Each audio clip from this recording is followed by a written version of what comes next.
listen. Who the Son sets free, they are free indeed. What do I mean by that? Listen to this. Formerly, when you did not know God, you were slaves to those who by nature are not God's.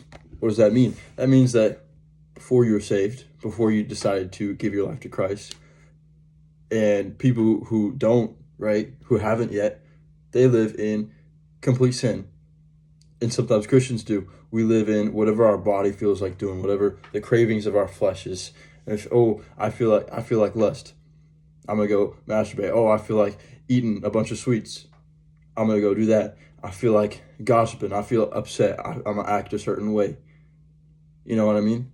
It's whatever is on the mind, that's what we do. And in doing so, we become slaves to our own flesh, slaves to the outside world telling us, programming us, right? Our feed. Whatever we see on our feed, that's what makes us want to do. If we see some good food, I want food, I need to consume. You know what I mean? Because that's what a slave does. A slave is somebody who has to do exactly what they're told. They just have to. They have no other choice, right? And so spiritually, we are slaves until we get set free, right? So listen to this. But now that you know God, or rather you are known by God, how is it that you are turning back to those weak, miserable forces? Do you wish to be enslaved by them all over again? You can fall back into temptation, right? Falling back into temptation, that's a big thing. And it's okay, God forgives you. But you got to realize what you're doing, right? You got to realize until you can beat that battle. And sometimes it feels like those battles, they're never going to leave.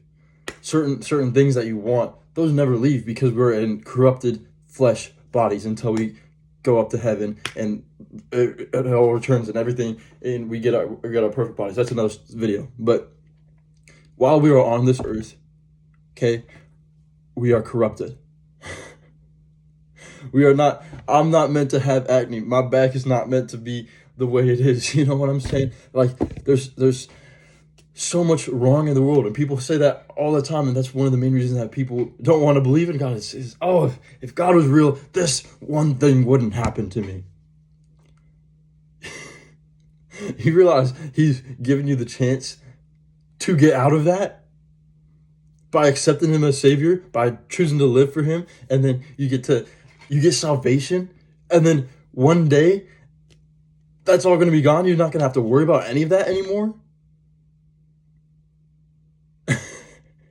But if you're stuck in worrying about that, and then you refuse to accept Jesus,